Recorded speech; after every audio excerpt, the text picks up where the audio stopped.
Hello friends, हम आज NCERT class 7 science के थर्ड चैप्टर को देखेंगे जिसका नाम है रेशो से वस्त्रों तक। ठीक है, इसमें हम देखेंगे कि हमारे लिए जो वस्त्र बनते हैं उसके लिए रेशे कहाँ से आते हैं, फिर उनसे वस्त्र कैसे बनाए जाते हैं। ठीक है, तो इसमें सबसे पहले बताया गया है कि जो हमारे पौधे हैं, ठीक है, पौधों से हमें रेशे प्राप्त होती है यानी फाइबर प्राप्त होते हैं, तो जिसके बारे में हमने क्लास 6 में पढ़ा था। ऊन और रेशम के जो रेशे होते हैं वो जंतुओं से प्राप्त होते हैं, इसलिए उन्हें जांतव रेशे कहते हैं। ठीक है, ये जो ऊन और ये जो होते हैं रेशे, ये भेड़ या फिर याक से जो उनके बाल होते हैं उनसे प्राप्त किए जाते हैं। और कुछ रेशम के जो होते हैं वो रेशम कीट से प्राप्त किए जाते हैं यानी सिल्क से। ठीक है, जो सिल्क जो इंसेक्ट होते हैं उन सब से पाए जाते हैं।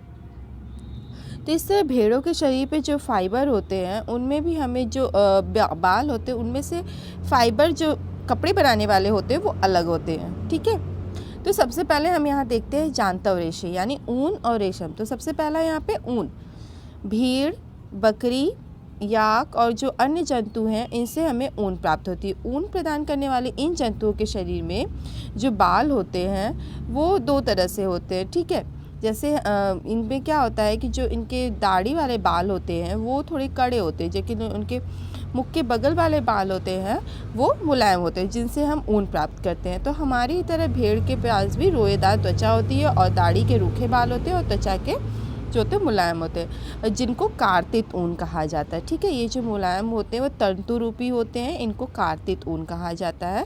और इनमें जो कार्तित ऊन है ये बनाने वाले रेशे प्रदान करते हैं, ऊन को बनाने वाले। ठीक है, तो भेड़ों की जो कुछ नस्लें होती हैं उनमें केवल तंतु रूपी मुलायम बाल ही होते हैं, और जो इनके जनकों का विशेष रूप से ऐसे भेड़ों को जन्म देने के लिए चयन किया जाता है जिनके शरीर पर सिर्फ मुलायम बाल हों। ठीक है, तो तंतु रूपी मुलायम बालों जैसे विशेष गुणयुक्त भेड़ें उत्पन्न करने के लिए जनकों के चयन की प्रक्रिया को वर्णात्मक प्रजनन कहते हैं। ठीक है, तो मतलब जो भेड़ हमें सिर्फ ऊन दे उनके प्रजनन को बढ़ावा देने के लिए जो यहाँ पे जो प्रक्रिया अपनाई जाती है उसको वर्णात्मक प्रजनन कहते हैं। ओके, आगे है ऊन प्रदान करने वाले जंतु। कौन कौन से जंतु हैं जो ऊन हमें प्रदान करते हैं। तो ठीक है, हमारे जो देश के अलग अलग भागों में भेड़ की अलग अलग नस्ल पाई जाती है। ठीक है, भेड़ ही केवल ऊन का एकमात्र स्रोत नहीं है, लेकिन फिर भी जो हमें मार्केट में जो हमें ऊन उपलब्ध होती है वो भेड़ की ही होती है। याक जो है इसमें से, ठीक है, याक जो है ये तिब्बत और लद्दाख में बहुत प्रचलित है। ठीक है, याक। बकरी के बाल जो हैं उससे भी ऊन प्राप्त किए जाते हैं, जिसमें अंगोरा नस्ल की जो बकरियां होती हैं ये अंगोरा में मतलब ये अंगोरा ऊन देती हैं, और ये जो जम्मू और कश्मीर पहाड़ी क्षेत्र में पाई जाती हैं। इसमें जो कश्मीरी बकरी की त्वचा के निकट में मुलायम बाल यानी फर होते हैं, जिससे बेहतरीन शॉलें बनाई जाती हैं जिन्हें पश्मीना शॉल कहते हैं। ठीक है, अगला है ऊँट। ऊँट के शरीर के बालों का उपयोग भी ऊन के रूप में किया जाता है। और नेक्स्ट है दक्षिण अमेरिका में पाए जाने वाले लामा और एल्पेका से भी ऊन प्राप्त किए जाते हैं। ठीक है, तो इस प्रकार ऊन यहाँ पे एकत्रित किए जाते हैं। अगला है रेशों से ऊन तक। तो ये रेशे जो प्राप्त किए जाते हैं उनसे ऊन कैसे बनाए जाते हैं। ठीक है, तो ऊन प्राप्त करने के लिए पहले भेड़ों का पालन पोषण किया जाता है, फिर उनके बालों को काट कर फिर उन्हें संसाधित कर कर ऊन बनाई जाती है। तो सबसे पहला जो प्रक्रम है यहाँ भेड़ पालन और प्रजनन। जम्मू कश्मीर, हिमाचल प्रदेश, उत्तराखंड, अरुणाचल प्रदेश, सिक्किम के जो पहाड़ी क्षेत्र है या फिर हरियाणा, पंजाब, राजस्थान और गुजरात के मैदानी क्षेत्रों की अगर वहाँ पे देखें तो वहाँ पे क्या होता है कि वहाँ भेड़ों के झुंड होते हैं जिसको चराने के लिए गड़ेरिए जाते हैं। वो भेड़ जो होते हैं वो घास और पत्तियाँ पसंद करते हैं। ठीक है, उन्हें खिलाने के लिए दाल, मक्का, ज्वार ये सब भी दिया जाता है। तो इस तरह से उनका पालन पोषण किया जाता है। तो ये जो ऊन मतलब जो रेशे उनके शरीर से उतारे जाते हैं वो अक्सर गर्मियों में उतारे जाते हैं ताकि सर्दियों में उनकी त्वचा ठंड से बची रहे। ठीक है, तो यहाँ पे यही बताया कि पहले उनका पालन पोषण कैसे किया जाता है। ठीक है, तो जो भेड़ होती हैं उनकी कुछ नस्लों के शरीर पर बालों की घनी परत होती है और जिससे बहुत ही अच्छी मात्रा में ऊन हमें प्राप्त हो जाता है, जैसा कि हमें वर्णात्मक प्रजनन में देखा। ठीक है, तो जब उनके शरीर पे बाल आ जाते हैं तो उनको काट लिया जाता है। तो अब रेशों को ऊन में कैसे संसाधित किया जाता है। जो स्वेटर हम बुनने या शॉल बनाने के उपयोग होते हैं वो एक लंबी प्रक्रिया के द्वारा उत्पाद बनते हैं। सबसे पहला चरण है कि भेड़ के बालों की त्वचा की पतली परत के साथ शरीर से उतार लिया जाता है, ठीक है, यानी ऊन की कटाई। ठीक है, ऊन की कटाई जो होती है वो मशीन से की जाती है। उसके बाद ये मैंने जैसे कि पहले बताया कि बालों को गर्मी में उतारा जाता है ताकि ठंडी में इनकी जो शरीर है वो सुरक्षा बनी रहे इनके लिए। अगला है यहाँ पे बताया गया कि इसको उतारने के बाद यहाँ पे इसको संसाधित किया जाता है, ठीक है, धागा बनाने के लिए। इसमें क्या किया जाता है कि अगले चरण में इस जो त्वचा से बाल को उतारे गए थे उनको टंकियों में डालकर अच्छे से धोया जाता है। जैसे कि यहाँ पे पहले दिखाया गया है, पहले भेड़ों का बाल उतारा गया है, फिर टंकियों में उसका विमार्जन, जो उसमें अपशिष्ट पदार्थ या फिर कुछ होते हैं उनको धुल के हटाया जाता है। फिर उनका मशीनों द्वारा विमार्जन किया जाता है, सफाई है। फिर उनको जो होते हैं उनके जो धागा बनाने की प्रक्रिया की जाती है। तो इस प्रकार से यहाँ दिखाया है कि उनको विमार्जन करके ऊन में बदला जाता है। तो ये जो यहाँ पे दिखाया गया है, ये जो सीरीज़ दिखाई गई है ये बहुत इम्पॉर्टेंट है कि कैसे ऊन बनाया जाता है। ठीक है, सबसे पहले ऊन की कटाई, फिर अभिमार्जन, फिर छटाई, फिर बर की छटाई, फिर रंगाई, फिर रीलिंग। तो इसको भी हम देखते हैं ना। अभी हमने अभिमार्जन देखा कि अभिमार्जन क्या कहलाता है कि उसमें से जो रेशे निकाले गए थे उनको पहले धुल के साफ़ करना। ठीक है, अगला चरण है अभिमार्जन के बाद छटाई करना। उसमें से रोमिल और रोएदार बालों को कारखानों में भेज दिया जाता है जहाँ पे अलग अलग जो गठन वाले बालों को छाटा या पृथक किया जाता है। अगला चरण है बालों को सुखाना। ठीक है, इसमें लेकिन बालों को जब सुखाया जाता है तो इसमें से क्या होता है कि छोटे छोटे कोमल जो फूले हुए रेशे जो होते हैं उनको छाँट लिया जाता है, जिनको बर कहते हैं। तो ये प्रोसेस कहलाता है बर की छटाई। अगला है चरण कि रेशों की जो अब ये जो प्योर हो गए हैं आपके रेशे, अब उनको रंगना, ठीक है, अलग अलग कलर में। उसके बाद अंतिम चरण होता है रीलिंग करना इनको, ठीक है, ताकि इनको सुलझा कर लपेट कर धागा बनाया जाता है ताकि इससे आसानी से ऊन बनाया जा सके। अगला है रेशम। ठीक है, रेशम जो है ये भी जांतव रेशे हैं। ये रेशम कीट के जो होते हैं उनसे बनाए जाते हैं। रेशम को बनाने के लिए रेशम कीट को पाला जाता है जिसको सेरीकल्चर कहा जाता है। ठीक है, इससे अलग अलग तरह की साड़ियाँ बनती हैं, कपड़े बनते हैं। ठीक है, तो सबसे पहले इस रेशम आता कहाँ से है, तो उसके पहले हमें रेशम जो कीट है उसका जीवन चक्र देखना है। तो पहले जो मादा रेशम होती है वो अंडे देती है जिनसे लार्वा निकलता है, जो कैटरपिलर या झिल्ली, ठीक है, या रेशम कीट कहलाते हैं। तो जो यहाँ पे मादा जो है जो अंडे देती है उसमें से जो लार्वा निकलता है उसको कैटरपिलर कहते हैं। ठीक है, ये आकार में वृद्धि करते हैं और जब कैटरपिलर अपने जीवन चक्र की अगली अवस्था में प्रवेश करता है तो उसे प्यूपा कहते हैं।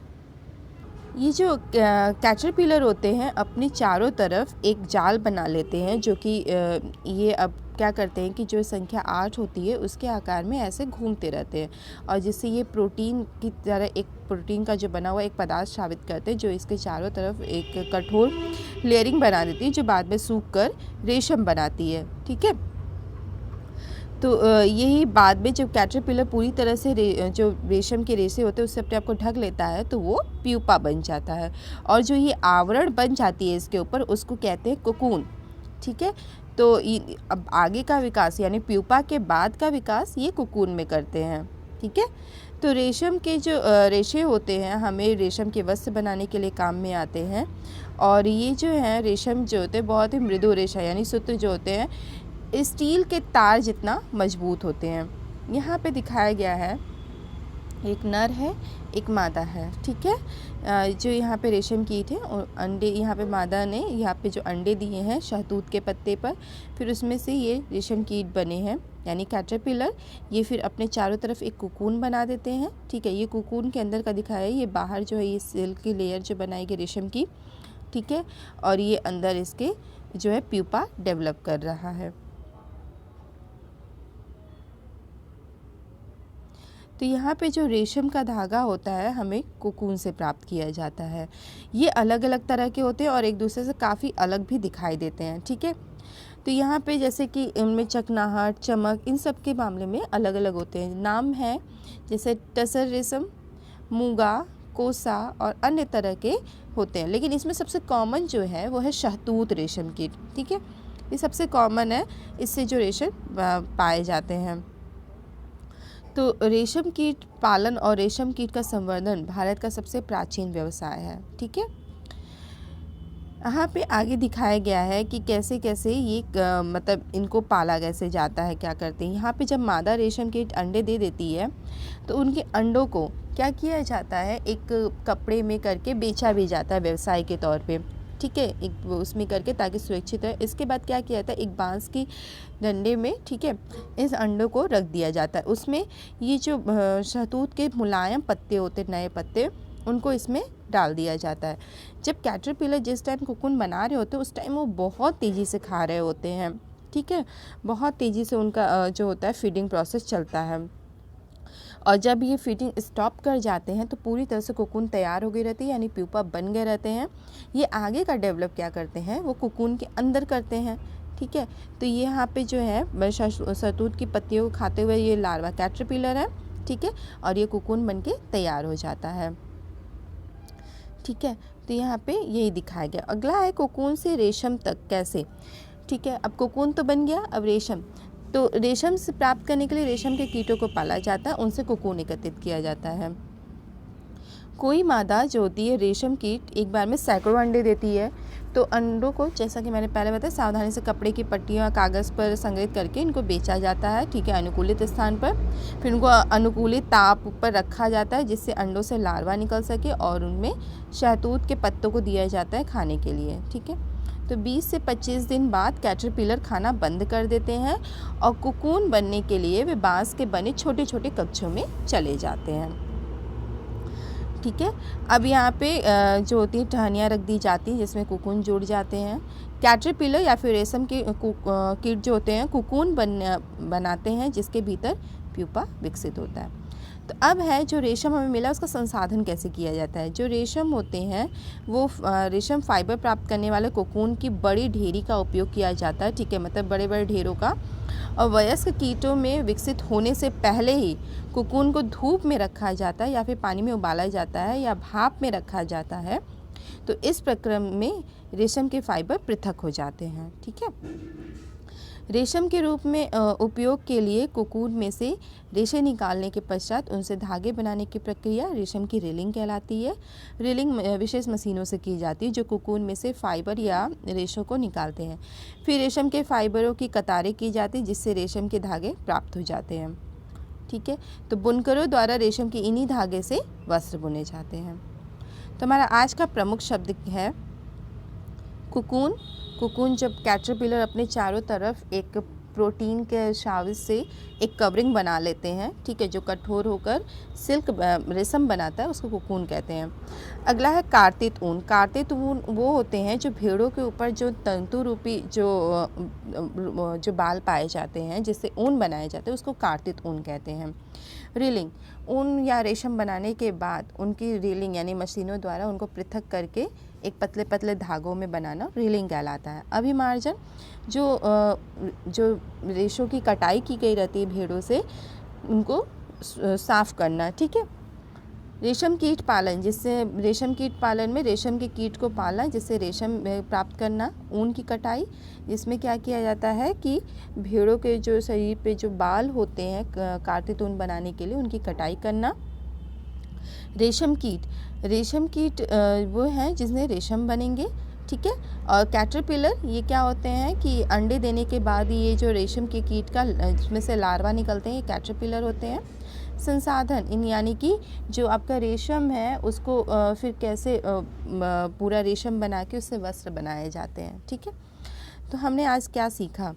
रेशम के कीटों से रेशम और भेड़, बकरी और याक से ऊन प्राप्त की जाती है, अतः रेशम और ऊन जांतव रेशे हैं। ठीक है, ऊंट, लामा, अल्पेका के बालों से भी ऊन प्राप्त किए जाते हैं। अगला है भारत में अधिकतर भेड़ों को ऊन प्राप्त करने के लिए पाला जाता है। और जो भेड़ होते हैं भेड़ के शरीर से बालों को उतार के पहले अभिमार्जन, फिर छटाई की जाती है, फिर उसमें से बर की छटाई की जाती है, ठीक है, तब जाके उनसे ऊन प्राप्त होते हैं। जो उनका रेशम कीट का जो जीवन चक्र होता है वो रेशम के रेशों की कताई करके कोकून बनाते हैं। रेशम फाइबर जो होते हैं प्रोटीन के बने होते हैं। कोकून से रेशम के रेशों को पृथक करके उनका संसाधन किया जाता है और फिर रेशम का धागा बनाया जाता है। इस प्रक्रम को रीलिंग कहते हैं, ठीक है। बुनकर रेशम के धागों से रेशम के वस्त्र बुनते हैं। तो यहाँ हमने देखा कि कैसे हम ऊन से कैसे हमें रेशे मिलते हैं, फिर उनसे ऊन या फिर वस्त्र बनाए जाते हैं, ठीक है। तो हमने आज के चैप्टर में यही सब देखा। तो हमारा वीडियो कैसा लगा ये हमें ज़रूर बताइएगा, और इससे रिलेटेड आपके पास कोई भी क्वेरी होगी तो हमारे कमेंट बॉक्स में ज़रूर लिखिएगा। Thank you, have a good day.